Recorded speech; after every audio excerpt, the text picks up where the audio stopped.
So hello guys, जय श्री कृष्णा। चलो मैं आप लोगों को आज नाथ द्वारा के श्रीनाथ जी के दर्शन कराता हूँ। गोवर्धन पर्वत को अपनी छोटी उंगली पे उठा लेने वाले भगवान श्री कृष्ण के इस मंदिर में चढ़ने वाला पुष्प, भोग, प्रसाद और दूर दराज गांव से आए हुए दूध जो भगवान की भोग में चढ़ाया जाता है। डिफरेंट टाइप के फल, सब्जियां और यहाँ पे सेवा में कबूतरों के लिए मक्खी, गायों की सेवा, क्योंकि भगवान श्री कृष्ण 7-8 साल के थे। यहाँ पे गाय भी चराने जाते थे। यहाँ की रबड़ी, ओ हो। यहाँ का मार्केट भाई साहब जो अपने आप में सबसे यूनिक चीजें बेचने के लिए जाना जाता है। अहमदाबाद से ही नहीं, किसी भी रेलवे स्टेशन से, किसी भी शहर से आप अगर आना चाहते हो तो श्रीनाथ जी के सबसे नियरेस्ट रेलवे स्टेशन है नाथ द्वारा। अगर वहां तक की टिकट आपको मिल रही है तो सबसे बेस्ट है। वहां से 10 किलोमीटर बचता है। नहीं तो झीलों की शहर उदयपुर सिटी जो राजस्थान का सबसे फेमस और सबसे प्रसिद्ध जगह है, वहां तक आप टिकट ले सकते हो। वहां से मात्र 50 किलोमीटर की दूरी पे है श्रीनाथ जी। यहाँ पे आप उदयपुर के साथ में भी प्लान कर सकते हो और डायरेक्ट बस या टैक्सी से आ सकते हो।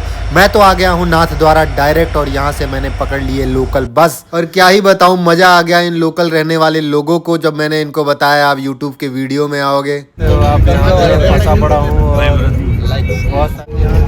हाँ भैया, हम तो यहीं गए भैया। तो ऐसी भीड़ रहती है, रोज यही भीड़ है। ऐसी भीड़ रहती है। यहाँ पे आना जाना रहता है। सुबह लोग काम पे निकलते हैं। अच्छा, ये मंदिर से कितना किलोमीटर होगा? मंदिर से नाथद्वारा स्टेशन 10 किलोमीटर की है। 10 किलोमीटर जैसा। Thank you so much.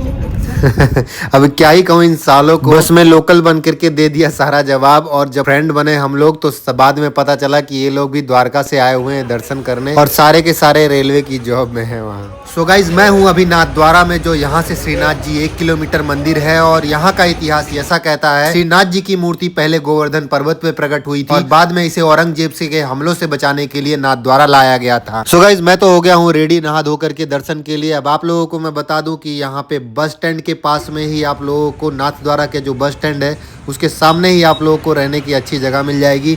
यहाँ पे होटल्स भी है, बहुत ज़्यादा महंगा नहीं है। नॉर्मल डेज में अगर आप लोग आ रहे हैं तो आपको 300 से 500 में डॉर्मेट्री मिल जाएगी। अगर फैमिली के साथ में आ रहे हो तो आप 700 से 1000 रुपये में बढ़िया रूम मिल जाएगा, नीट एंड क्लीन। ब्रिज के पास से ही दिख जाता है ये नया गेट जो भगवान श्रीनाथ जी के मंदिर की तरफ लेके जाता है। अगर यहाँ से ऑटो में जाते हो मंदिर तक तो 10 रुपए किराया लगता है। गाइज, मैंने आप लोगों को ट्रेन का सारा डिटेल बता दिया, बस स्टैंड के बारे में बता दिया, यहाँ पे रुकने के बारे में बता दिया, चार्जेस बता दी वहाँ की। अब चलिए आप लोगों को जल्दी इस गलियों में घुमा देता हूँ। यहाँ की सुंदर गलियों में आपको दिखाते हुए लेके जाता हूँ। 600 से 700 मीटर है, ज्यादा दूर नहीं है। मैं यहाँ चल के जा रहा हूँ, आप लोग भी चल के जा सकते हो मंदिर तक। अब मैं आप लोगों को यहाँ के पार्किंग के बारे में दिखाऊंगा, आगे ही है, ज्यादा दूर नहीं है। अगर आप लोग कार से आ रहे हो तो कहाँ पार्क करना है और कहाँ कितना चार्जेस लगेगा आप लोगों को, तो ये मंदिर के पीछे ही कार पार्किंग की प्राइवेट जगह है जहाँ पे कुछ चार्जेस लगते हैं 100 रुपीज जैसी। आप अपनी कार यहाँ पे पार्क कर सकते हो। और गाइज, यहाँ पे जब भी आओ आप टाइम लेकर के आओ, क्योंकि मंदिर का यहाँ पे टाइमिंग है, बीच बीच में बंद होता रहता है, चालू होता रहता है। अगर आप सोचो कि आधे घंटे 1 घंटे के लिए आप जाओ और दर्शन करके निकल जाओ तो ऐसा पॉसिबल नहीं है। जगह जगह पे ऐसी बोर्ड लगा है, श्रीनाथ जी मंदिर की तरफ जाने के लिए रास्ता बताता है। गाइस, कथा के अनुसार श्रीनाथ जी भगवान श्री कृष्ण के बाल रूप के स्वरूप हैं। श्रीनाथ जी का यह स्वरूप भगवान श्री कृष्ण के 7 से 8 वर्षीय बालक रूप को दर्शाता है, जो कि गोवर्धन पर्वत को अपनी छोटी उंगली पर उठाए हुए दिखाया जाता है। यह गोवर्धन लीला का प्रतीक। यहाँ पे श्रीनाथ जी के दिन भर में 8 झांकियां लगती हैं, जिनमें विभिन्न पोशाकों और आभूषणों से उन्हें सजाया जाता है। और सबसे इम्पोर्टेंट चीज गाइज, अगर आप जन्माष्टमी और गोवर्धन पूजा पे जाते हैं तो सबसे ज्यादा यहाँ पे भीड़ मिलने वाली होती है आपको। ऑलमोस्ट मंदिर के पास पहुंच गया हूँ, देख सकते हो आप, यहाँ पे शूज रखने का रैक बना हुआ है और पास में ही बहुत सारी दुकानें हैं प्रसादी की, आप यहाँ से प्रसाद ले सकते हो। मुझे तो यहाँ पे कोई भी लूटने वाला या ज्यादा महंगा प्रसाद दिखाई नहीं दिया कोई बेचते हुए, तो आप यहाँ पे अपने हिसाब से प्रसाद ले सकते हो। हाँ, और यहाँ पे आप रबड़ी जरूर ट्राई करिए, बेस्ट होता है यहाँ की रबड़ी। दर्शन करने के बाद ये जरूर वहाँ पे ट्राई करिए। गाइस, अब हम आ गए हैं मंदिर के मेन गेट के पास में। यह भव्य गेट श्रीनाथ जी की दिव्यता और महिमा को और भी अधिक अलंकृत करता है।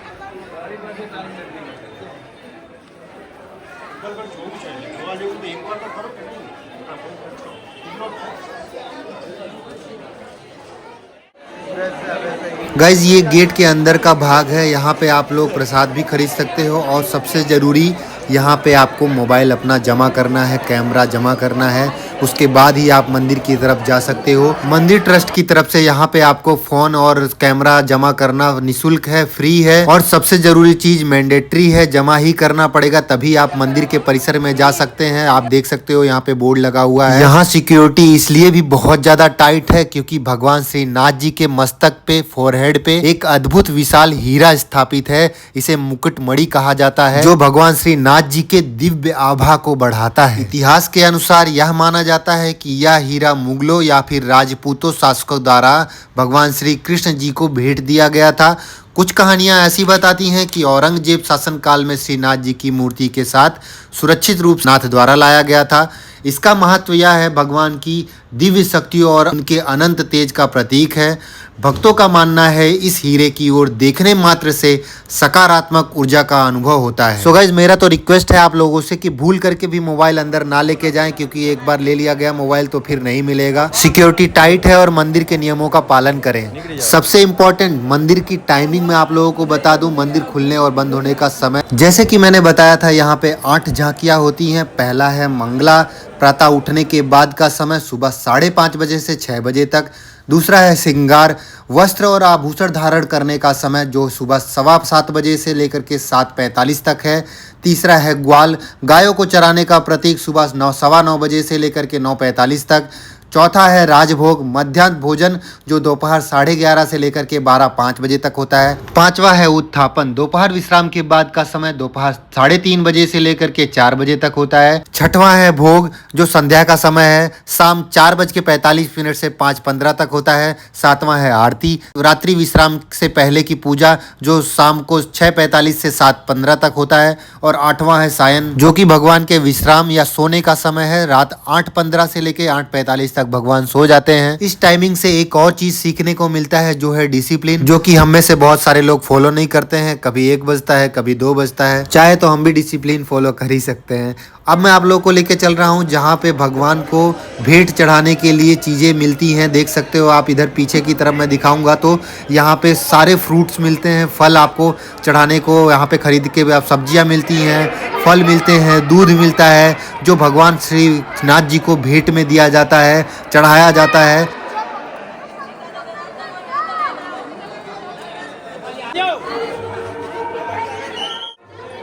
50 रुपए लीटर वहाँ भगवान के ऊपर चढ़ाने देते हैं। भगवान के भोग में जाता है, सामग्री में। भोग की सामग्री में, तो वहाँ खाली दान दे देना होता है। अच्छा अच्छा अच्छा, वो चढ़ाते हैं। यहाँ पे मान्यता है कि दूध चढ़ता है, सब चढ़ता है। अच्छा, दूध, फूल, फल, सब्जी सब चढ़ता है। अच्छा, जैसे पहले के लोग लेके आते थे प्यार से, मतलब अपने गांव से जो जो लेके आते थे। अच्छा, ये कबूतर सेवा भी है। अच्छा, कबूतरों के लिए ऊपर की तरफ। इसके भी जितने का कोई किसी का मन हो उतने का ले सकता है ना चार्ज? सब देते हैं, भेला करके ऊपर नाचते हैं। अच्छा, कबूतरों की मच्छी। हाँ। गाइस, सुबह जब मैं आया था तो यहाँ पे मुझे थोड़ा लेट हो गया था। मंदिर में अंदर तक तो मैं गया, लेकिन पट बंद हो गया था, मुझे वापस बाहर आना पड़ा और मैंने सारी डिटेल आप लोगों को बताई। तो यहाँ पे टाइमिंग के हिसाब से दर्शन होते हैं। सो गाइस, जब भी आप यहाँ पे जाओ तो टाइमिंग का खास ध्यान रखो। और अगर आप लोगों के कोई रिलेटिव या कोई जाने वाला है यहाँ पे श्रीनाथ जी, तो आप मेरी वीडियोज उनको भेजो, शेयर करो, क्योंकि टाइमिंग का सारा डिटेल मैंने इस वीडियो में बता दिया है। यहाँ का मेन प्रसाद जो है वो 56 भोग है। उसके अलावा यहाँ पे माखन, मिश्री, लड्डू, पूरी, हलवा और कई भी सारी मिठाइयाँ यहाँ पे देख सकते हो, यहाँ पे बिकती हुई दिखाई देंगी आप लोगों को। चढ़ाने के लिए प्रसाद आप लोग को मिलता ही है। घर पे लाइए, लोगों को खिलाइए। उसके अलावा यहाँ पे बाहर ही आप लोगों को रबड़ी परोसते हुए दिखेंगे और हलवा बेचते हुए दिखेंगे। 20 रुपये 10 रुपये का प्लेट होता है, तो इसका भी आनंद लीजिए आप। पट बंद होने के बाद में जब मंदिर खुलता है तो काफ़ी भीड़ हो जाती है। थोड़ी देर के लिए 15-20 मिनट, आधा घंटे का दर्शन होता है, वापस बंद हो जाता है मंदिर। तो इस चीज़ का ख्याल रखते हुए आप दर्शन करने जाइए। जल्दी से जल्दी जाइए। कमेंट में बताइए कब जा रहे हो आप लोग। मेरा तो दर्शन हो गया है। एक चीज़ रह गया बताना, गायों की सेवा भी यहाँ पे होती है। गाय चराने जाते थे भगवान, तो देख सकते हो यहाँ पे गायों की सेवा के लिए गायों को मंदिर के अंदर लेके जाया जाता है दौड़ा करके। ये पीछे वाला गेट है जहाँ से बाहर निकलते हैं। गौदान करना है या गौ को चारा खिलाना है, यहाँ पे बहुत बड़ा गौशाला है। आप अपने हिसाब से, अपने शक्ति के हिसाब से यहाँ पे आप दान कर सकते हैं। गाइज अब मैं लेकर चल रहा हूँ आप लोग को बाहर की तरफ, थोड़ा मार्केट घुमा दूँ, थोड़ा सा आपको रबड़ी पिला दूँ। यहाँ पे आपको बहुत बेस्ट रबड़ी मिलती है, पी करके आप लोग मार्केट का सैर कर लीजिए। आप लोग को दिखा दूँ, यहाँ पे यूनिक चीज़ें मिलती हैं आपको। यहाँ पे श्रीनाथ जी की फ़ोटोज़, यूनिक फ़ोटोज़ मिल जाएंगी। इसके अलावा आप लोगों को मार्केट में अगर कुछ खरीदना है तो आपको बेस्ट चीज़ें मिल सकती हैं। जैसे कि आप देख सकते हो यहाँ पे घर की सजावट के लिए बहुत सारी यूनिक चीज़ें आपको बिकती हुई दिखाई दे रही होंगी। ये पूरा मार्केट ही उसी का है।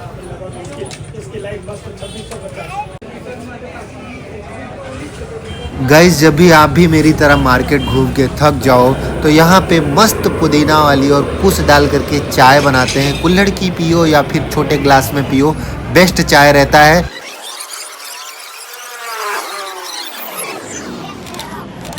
चलिए हो गई फोटोग्राफी। अब आपको मैं यहाँ से स्टेचू ऑफ बिलीफ भी दिखा देता हूँ। ये स्टेचू ऑफ बिलीफ ये नाथ द्वारा की शान है। कहीं से भी आप आओगे दूर से ही दिख जाएगी।